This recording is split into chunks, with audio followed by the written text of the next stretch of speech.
The pieces are starting to fall into place for TakeOver Brooklyn 3. Let's talk about NXT.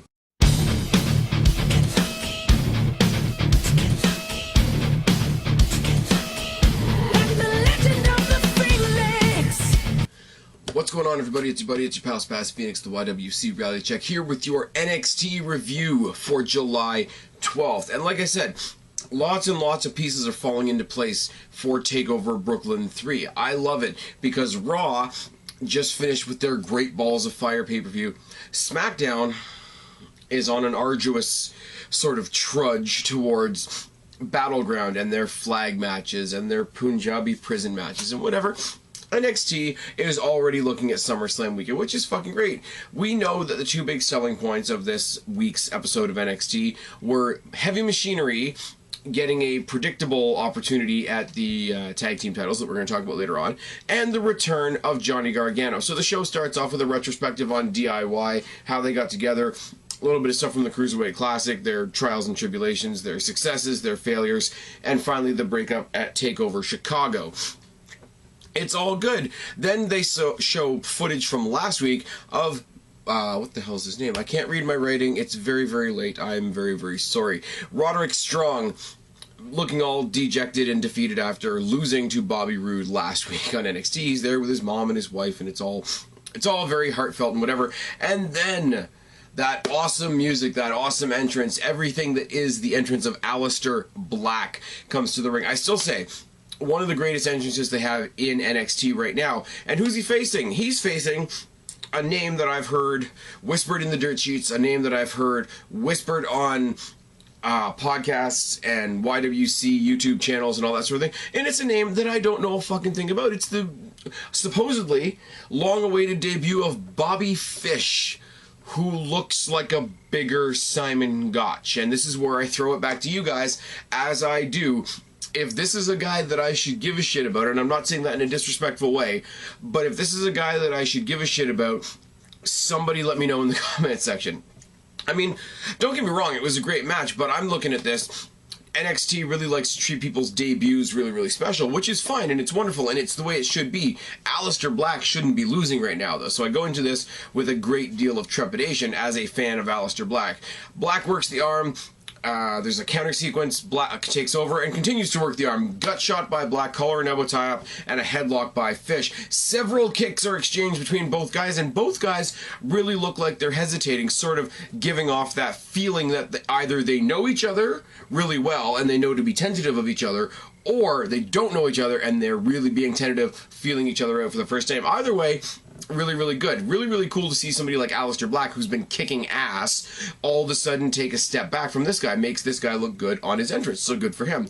A sleeper from the apron by Fish, and he follows it up with a leg sweep. And then he hits a springboard senton a la Eddie Guerrero, which is nice. Big fan of Eddie Guerrero, as most of you guys know, so anything that's even remotely Guerrero-esque, other than Rey Mysterio using his death to promote his own career, anything Guerrero-esque is alright by me. Knee drop by Fish, forearms, kicks, and a dragon whip. Fish works the leg, and then finally, after working the leg sufficiently, locks in a single leg Boston Crab. Forearms by Black. I'm sorry, guys. I can speak, I swear. Sleeper by Fish. Eventually transitions it into a backpack sleeper. Gets backed into the corner, but then responds with an exploder in the corner. They trade forearms, a boot by Black, and a springboard moonsault. Not too shabby for a guy the size of Aleister Black. High knee by Black, followed by the Black Mass, gets the win for Aleister Black. Now, once again, I say, I don't know anything about this guy, Bobby Fish, so him losing in his debut match, it's not going to kill his momentum right away, but as me, being somebody that doesn't know the guy, it doesn't really help him out. On the other side of the coin, on a more selfish note, I'm really glad that a guy that I am quite familiar with and am quite invested in Aleister Black, continues his dominant streak, so I really don't know what to tell you about this one. In the back, from last week, we see Hideo Itami and Cassius Ohno bickering about their tag team loss last week. Now, I don't know why. I don't know why either one of them would give a shit. They're not a tag team. They lost to a team that is a tag team. And why would they care about the success of their team? They're not a team.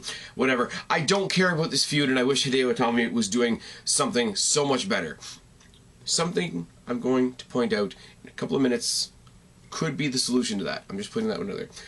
We see a promo for the Street Profits, which, let's be real for a second, I don't want to be stereotypical, but this is NXT's 2017 version of Crime Time. I'm just putting that one out there. We have another qualifier for the Mae Young Classic, which I'm not going to talk about here. As you guys know, I've been setting myself up for how I'm going to cover the Mae Young Classic in separate videos once it drops on the WWE Network. So I'm going to cover this particular qualifying match. I don't even have the names written down, to be perfectly honest with you. I'm going to cover this qualifying match in a separate video. I'm going to be including it in that collection. But while I've got your attention on this, check it out in the annotation above. Also, you can join my Q&A. As you guys know, there's 3 weeks left to join the Ask the Phoenix Q&A. But also, there will be my review of the first qualifying match between Aaliyah and Bianca Belair. I can speak, I swear. So that will be coming sometime later on. Drew McIntyre is shown in the parking lot. He sees Alexander Wolf sitting on the hood of his car, begins to tell him off, gets basically smoked out of nowhere by Killian Dane, and SAnitY beats the fuck out of him, which is nice. And Wolf taunts him with the line, "Mr. Undefeated, your time is running out." Cut back to the arena, or cut back to the backstage of the arena. You've got William Regal talking to Bobby Roode, who basically says, hey, we've got the undefeated Drew McIntyre, the undefeated Killian Dane. They're going to have a #1 contenders match, and whoever wins that match is going to face you at TakeOver Brooklyn 3. Now, here's what I'm going to say to you. I'm a big fan of both of these guys. I've always been a fan of Drew McIntyre, even when he went over to that other company. And their champion's doing good right now, isn't he? But that's another story for another day. Huge fan of Killian Dane. He's going to lose this match next week, but that's okay for reasons we are going to discuss later on. Johnny Gargano, aka Johnny Wrestling, comes out. He makes his comeback. He comes out to the DIY music. He gets a huge reception from the NXT loyals. Huge. The huge Johnny Wrestling chant, and he starts off his promo with, I missed that. I've been gone a while. I missed that chant. I missed that music. I miss being here. It can't be replaced. Talks about Ciampa's betrayal. I never saw it coming. I never thought it would happen. I don't get it, and I don't think I ever will. I'm here not to look back, but to look forward. I need to get back into this. I need to get back to all of you, and I need to be at TakeOver Brooklyn. And he leaves. Here's the key thing, though. He leaves to different music. There's a whole lot of symbolism there. Now, being that there's no secondary title in NXT, being that he's not in a tag team anymore, so he doesn't have a title to go for that way, and being that we pretty much know what the title shot is going to be at TakeOver Brooklyn 3, my solution to this, you don't partner, you face off Hideo Itami and Johnny Gargano at TakeOver. You can have Johnny Gargano, who's just coming back and getting through all his struggles. He knows Hideo Itami. Obviously, he can see how Hideo Itami's taken a turn for the worse. He could try to step up like Cassius Ohno has stepped up and, try to talk some sense into him, / beat some sense into him. I would give a whole lot more shit about that because people like Itami. People want to see Itami succeed, even though he's a heel right now. I like him as a heel. I actually like him better as a heel. But people are crazy happy that Johnny Gargano is back, and we're not going to see Ciampa back for quite a while. Next March is what I'm hearing, if the dirt sheets are correct. So throw that together. Hideo Itami, Johnny Gargano at TakeOver Brooklyn 3 the night before SummerSlam. Great match. Hideo Itami versus Cassius Ohno. I'm sorry I couldn't be paid to give a fuck. It just is what it is. We get a reminder from the commentators that we're going to see Drew versus Dane next week. We also are going to get Ruby Riott versus Ember Moon next week. Now, I'm assuming, although they didn't say, and it wasn't in the graphic, I'm assuming that this is another #1 contenders match. So potentially, next week could be really... Sorry. Next week could be a really important, not to be missed episode. Now, they mentioned it on commentary. The tag team title match that we're going to see next is the 3rd week in a row that there's been a title match on NXT. We had the world title match last week. We had the women's title, last woman standing match the week before. Sorry, lost my train of thought. So now to have a women's title match headline one week, to have a world title match headline the following week, to have a tag team title match headline this week, and to have potentially 2 #1 contenders matches next week. NXT, WWE, I wish they were booking like this. NXT is doing a really good job of giving you a reason to watch every week. You can't miss this episode because fill in the blank. Can you say that Raw does that? Can I even say that SmackDown does that? Not necessarily. Authors of Pain versus Heavy Machinery. This match was slow. This match was not as great as I thought it was going to be, and I couldn't get invested in it because I knew Heavy Machinery wasn't going to win. It just is what it is. But Tucker and Akeem start, they maul each other around for a while. It's kind of awkward until there's a mudhole stump by Akeem, splash by Tucker, and elbow by Akeem. Razor and Otis go face to face as the other two brawl out of the ring. Headbutt by Razor, clothesline. Sorry, I can't read my writing. Again, what the fuck? They have a clothesline battle, that whole big man spot where one guy comes off the ropes and tries to tries to clothesline, the other one doesn't move, etc. Eventually, there's a successful clothesline by Otis Dozovic, who they're calling the Bulldozer, which is both kind of funny and kind of predictable all at once. Everybody piles into the ring, they have a standoff, and eventually as everybody goes back to their corners, there's a neck vice by Akeem, double mudhole stomp by the Authors of Pain, and a neck vice by Razor. The match might be boring, the match might be slow, but at least there's some psychology there. Straight rights by Akeem to the head, working the head and neck. Running knee shot to the head and a sleeper to the neck. It's good. It is good. There's nothing wrong with this match. It just wasn't very exciting.